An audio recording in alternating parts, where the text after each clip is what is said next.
Ashe. All right, y'all. So I got, I got another package, you know what I'm saying? If you don't know, go do your research. You know what I'm saying? But I'm going to get into some things and I'm going to go patent by patent.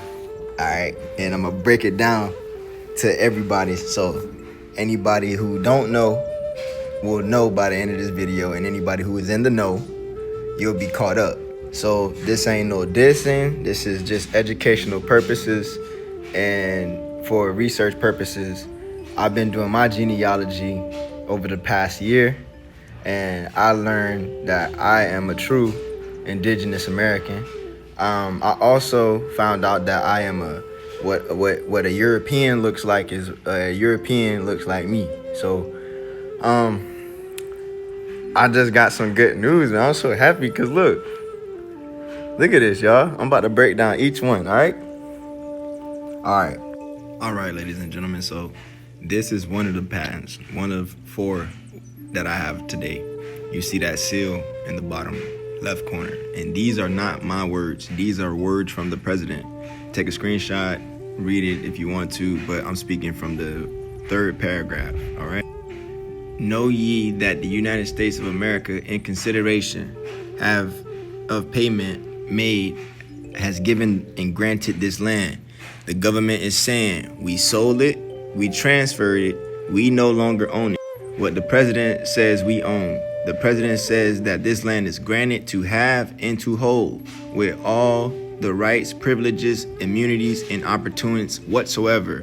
That means the land itself and everything that lawfully belongs to it. What that includes, the patent specifically states ownership forever to the grantees, their heirs, and assigns. That is not a lease, that's not temporary, that's generational. This was signed by Benjamin Harrison, sealed by the General Land Office, and issued by the Washington, D.C. This is the highest form of land title recognized in U.S. law. What this means for me, this establishes my standing based on federal record, not opinion. Everything else, deeds, transfers, county records, flows from the root title, which is the land patent. What does this mean for my clients? This is what we uncovered together. The moment that the United States stepped out of our ownership and private ownership began. Because once you know what the president granted us, now you know where you're standing on. And so that is this. That is one of them, right? That's just one. Like if you see right there, that's the seal, United States seal. That's my granddaddy's name. That's the president's name. George Massey, Colorado, right? That's my grandpa.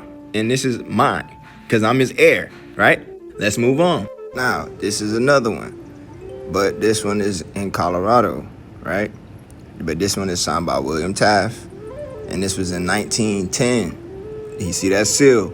But the difference between this one and the last one, this says the document also had rights tied to the land for mining, agriculture, manufacturing, and other purposes. Rights to ditches, canals, and water associated with the land. Rights recognized and acknowledged by local laws and courts, and even rights to remove ore or minerals if a vein crossed into the land. So why this matters?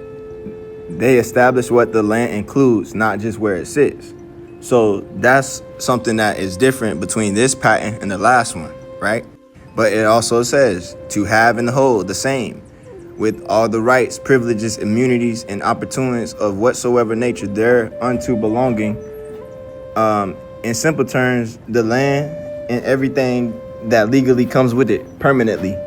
And it even says to him and his heirs and assigns forever. And that says that's generational ownership at its highest level of the U.S. property law, y'all. Okay? All right, y'all, we're going to move on.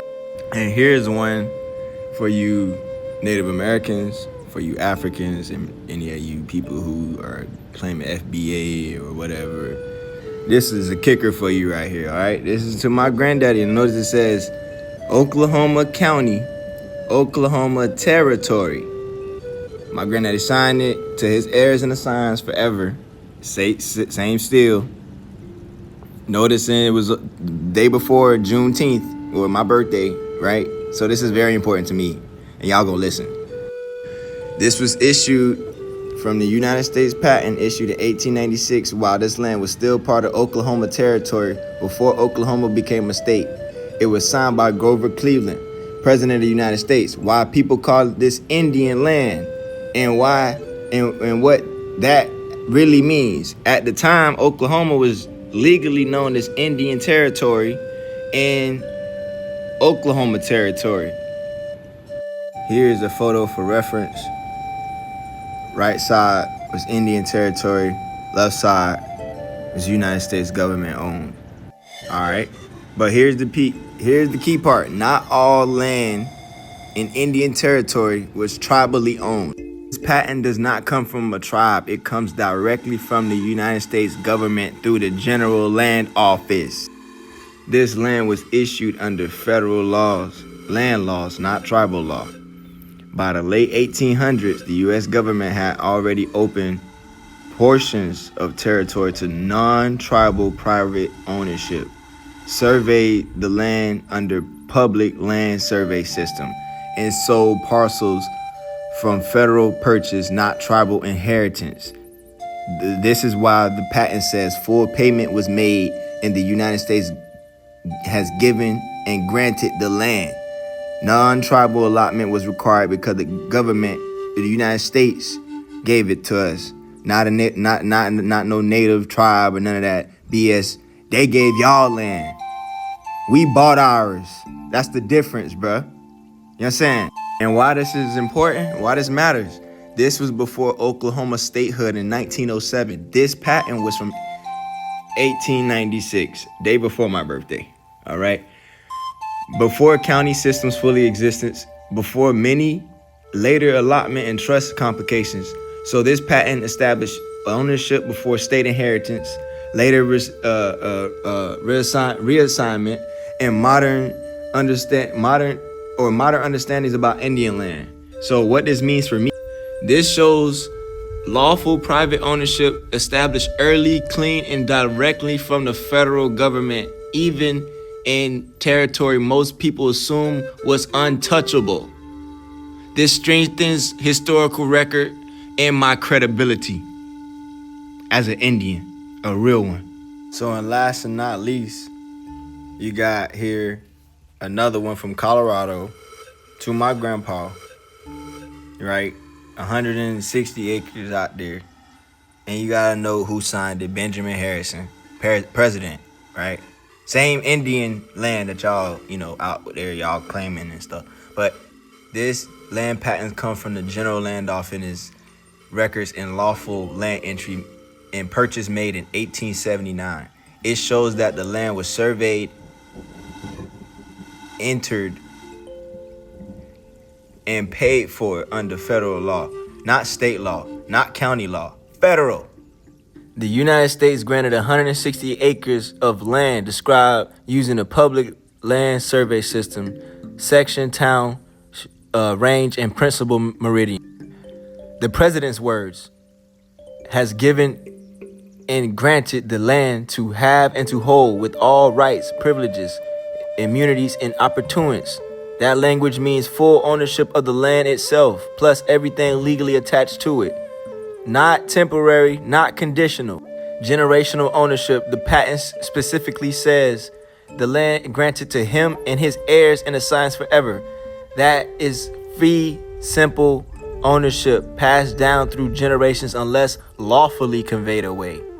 This patent also spells out water rights for mining, agriculture, manufacturing, and other uses, rights to ditches and reservoirs, recognition of rights by local laws and courts. These are add-ons. These aren't add-ons. They are written into the original federal grant. You know what I'm saying? That is and it's signed by the president, Benjamin Harrison, y'all. So do with this information what you will. OCO, peace, love, and light. I did it.